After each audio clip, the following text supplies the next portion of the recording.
Salut les amis. Burnout, que faire? Alors, burnout, c'est quoi?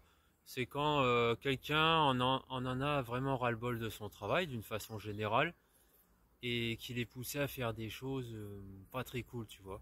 Burnout, par exemple, c'est quand t'en peux plus du travail, quand tu rentres, je suppose, hein, je suppose, quand tu rentres et que tu gueules, je sais pas, que t'en peux plus, tu t'en prends à tout le monde, même au morceau de pain qui est tombé par terre, tu vois ce que je veux dire?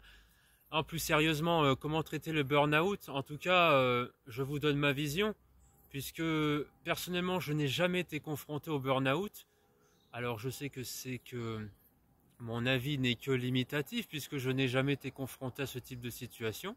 Mais cela aurait pu être possible. Pourquoi? Parce qu'à un moment donné, j'ai travaillé dans un univers qui n'était pas le mien, entre parenthèses, bien que ce soit sur Terre aussi. J'ai travaillé dans les assurances et la banque. En gros, j'étais dans un bureau pendant 6 mois. Je caricature un petit peu, je sais. Et je me suis senti oppressé, voilà. Mais bon, ça a duré 6 mois. Je remercie mon patron de l'époque qui m'a foutu dehors. Et jamais rien n'arrive par hasard finalement. Finalement, le burn-out. Alors, qu'est-ce que c'est le burn-out? Selon moi, c'est un manque de sens dans son travail. Mais cela dit, on peut faire un burn-out, pas que au travail. On peut faire un burn-out avec un ami, avec sa famille. Alors je sais que en général c'est par rapport au travail que nous parlons, mais ce n'est pas que ça, ok? Alors donc le burn-out selon moi c'est un manque de sens dans son travail, c'est-à-dire que quand tu n'as plus de sens dans ton travail, quand par exemple tu fais des papiers toute la journée, ça peut avoir du sens. Par exemple bon je parle dans les assurances, quand j'étais dans l'assurance, tu fais des papiers pour que les gens puissent avoir des indemnités, puis pour que les professionnels puissent venir réparer, effectuer les réparations à leur domicile. Ça c'est cool, tu sais pourquoi tu le fais. Et aussi c'est bien sympathique d'avoir quelquefois des clients qui nous disent merci, grâce à vous, la salle de bain est rénovée, même si c'est un droit assurantiel, vous voyez ce que je veux dire? Voilà, ça reste humain. Nous devons remercier quand même chaque chose qui nous arrive, en bien ou en mal d'ailleurs. Et c'est d'ailleurs marrant, quand vous remerciez les choses qui se passent mal dans votre vie, vous voyez que la vapeur s'averse très vite, parce que le mal, il se dit, mais on n'en peut plus en fait de lui. Voilà. Alors le burn-out, quels sont les conseils que je peux vous donner pour y faire face? Trouver un travail où vous êtes bien, vous êtes vous, où vous pouvez être vous à 100%. Comment faire pour être à 100% dans son travail? Dès le premier jour, dès la première seconde, même à l'entretien d'embauche, avant, vous êtes vous-même. Il n'y a pas de... par exemple, on va te dire quels sont tes défauts. Tu vas dire je n'ai pas de défauts, je suis parfait. Bon, bref, tout le monde a des défauts. Nous avons les qualités de nos défauts et les défauts de nos qualités, vous le savez très bien. Donc je suis le plus imparfait du monde, vous le savez. D'ailleurs, ces vidéos le montrent, regardez. Je sors du cadre, tu vois, je sors du cadre. C'est hyper simple. Mais je me suis engagé à le faire et jusqu'à ma mort. Une vidéo par jour jusqu'à ma mort. Voilà. Le principe est tellement simple, mais on a besoin d'authenticité. Voilà, c'est pas la perfection. Le burn-out aussi, c'est peut-être aussi une recherche de perfection. Je veux que tout soit parfait, tout soit nickel chrome à 100%. Mauvaise réponse, mauvaise chose à faire, puisque l'humain en lui-même est imparfait. Alors pourquoi voudriez-vous que le modèle qui entoure l'humain soit parfait? Est-ce que vous comprenez ce que je veux dire? Donc agissez sur vous. Donc dès le premier jour, premier conseil, dès le premier jour, soyez vous-même.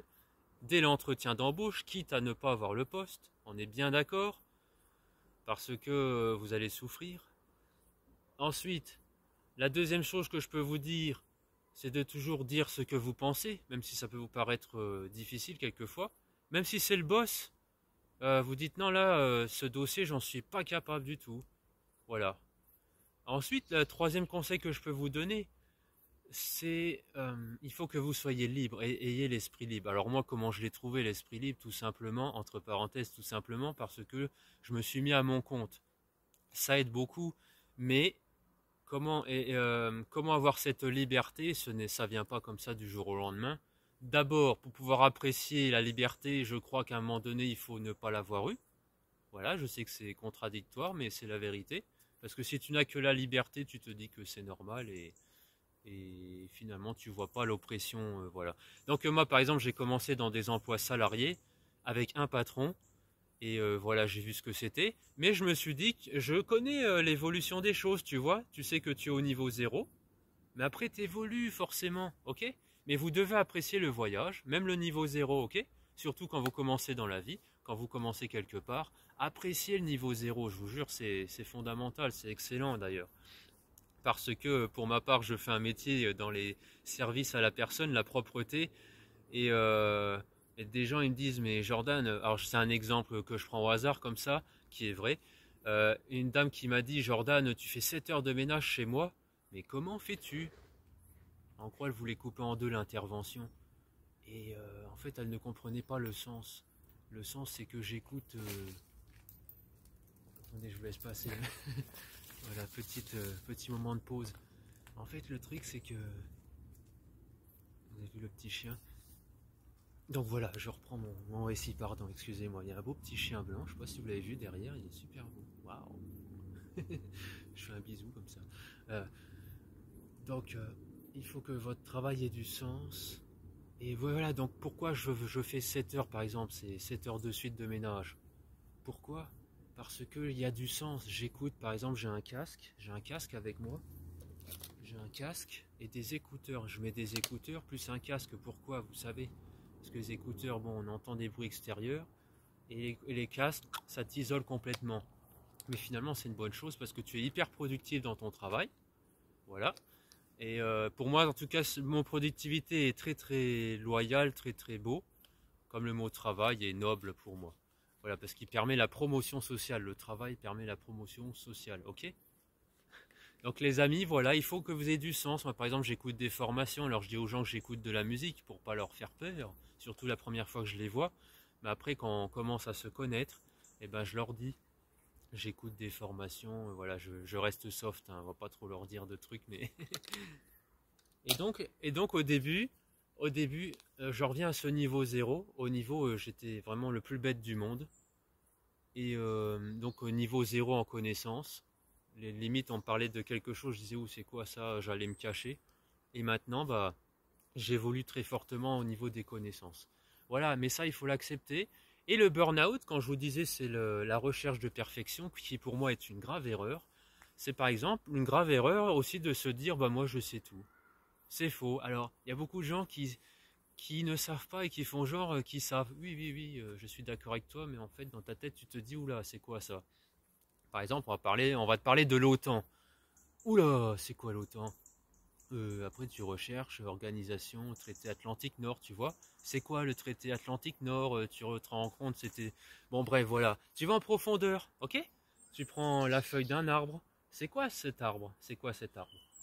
Alors, c'est pas bien, je viens d'arracher la feuille. Hein. Je viens d'enlever la feuille à l'arbre. Donc, c'est quoi? C'est quoi cette feuille? C'est un arbre? C'est quoi comme arbre? C'est peut-être un chêne. Bon, on va écouter des vidéos, tu vois ce que je veux dire? Et tu t'enrichis.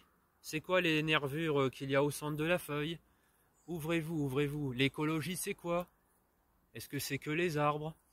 Après, tu vas parler de la mer, tu vois ce que je veux dire? Tu ouvre-toi un maximum, c'est génial. Et après, alors au début, vous pensez toujours être con. Même au bout d'un an, vous pensez être encore un peu con. Vous avez des informations qui ne sont pas encore interconnectées entre elles. Mais après, ça arrive les amis, ça arrive. Au début, vous avez feuilles, vous avez arbres, vous avez mer, vous avez autant. Bon, c'est un hasard hein, de la vidéo, hein, ces quatre mots. Hein. Et ensuite, à un moment, ça va s'interconnecter. Ça va s'interconnecter. Est-ce que vous comprenez? Voilà. Ensuite, donc, burn-out au travail. Qu'est-ce que vous pouvez faire concrètement? De manger sainement. Évitez de manger des vacheries. Excusez-moi, je reviens souvent à ça, mais évitez l'alcool au travail, si vous buvez de l'alcool. Ensuite, manger léger plutôt.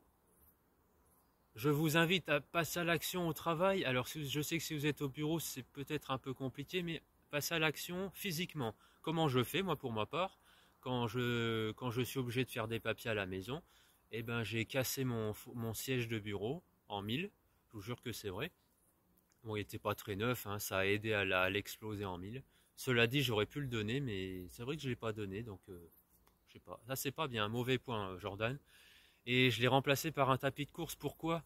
Parce que Au début, c'est vrai, tu te dis, mais c'est assez dur le sport. Mais non, l'énergie apporte l'énergie. L'énergie apporte l'énergie. La merde apporte la merde. Je sais, c'est un peu bizarre comme comparatif, je sais. Bon, il y a la chasse d'eau hein, qui sert à enlever la merde. Voilà les amis.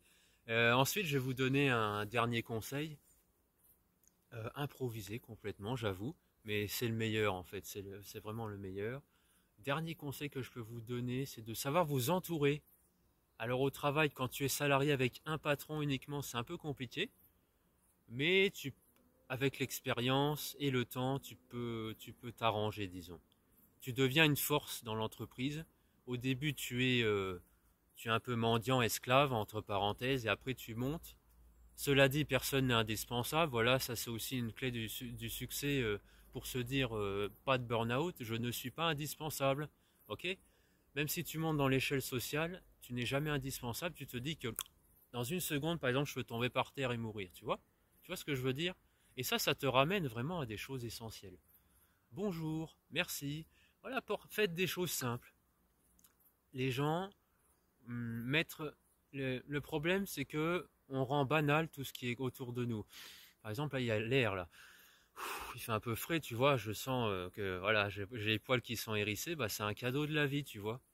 Alors, il y en a qui vont se foutre de ma gueule, mais allez-y, foutez-vous bien de ma gueule. Et voilà. Alors vous, est-ce que vous avez des conseils pour éviter le burn-out? Bon, c'est un peu un sujet putaclic, burn-out. Mais bon, voilà, c'est comme ça que ça marche sur les médias. Il faut parler sauvagement pour attirer les gens. Alors ce n'est pas ma méthode, mais bon, c'est comme ça, je dois y passer par là aussi de temps en temps. Donc les amis, mettez-moi en commentaire comment faites-vous pour éviter le burn-out. Ouh là là, comme si genre tout le monde allait passer au burn-out, tu vois, c'est un peu abusé quoi. Et donc en commentaire, et dites-moi quels sont les autres sujets de vidéo que vous souhaitez. Et enfin, si vous voulez bien m'aider dans l'aventure, sachez que je suis Jordan. Un de mes objectifs, c'est de devenir le premier youtubeur de France en 2026, 31 décembre 2026, je tiens à le préciser. Et voilà, merci pour votre soutien. Vous êtes de plus en plus nombreux à me soutenir. Et ça monte, vous pouvez... alors je vous donne le chiffre de ce soir. Nous sommes 203 943 abonnés. Donc vous pouvez voir la différence entre le moment de cette vidéo. Nous sommes le jeudi 5 octobre 2023. Et le moment où vous écoutez cette vidéo, ok? Je vous incite à vraiment voir le comparatif. Et je peux vous assurer que j'irai jusqu'au bout, voilà. Alors ça fera l'objet d'autres vidéos, mais j'ai bien conscience que devant moi, il y a des studios de production de fous, il y a de grandes chaînes de télévision, il y a vraiment des méga boss, tu vois. Mais j'aime bien danser, c'est un peu David contre Goliath, tu vois. Mais en mode la danse de David contre Goliath. C'est-à-dire que nous sommes sur la même planète et finalement on a besoin de l'autre. David a besoin de Goliath pour se dire David et Goliath a besoin de David pour se dire Goliath. Tu comprends ce que je veux dire? Voilà. Donc c'est cool. Merci à vous et à bientôt. Je vous dis même à demain pour une nouvelle vidéo. Ciao, merci beaucoup.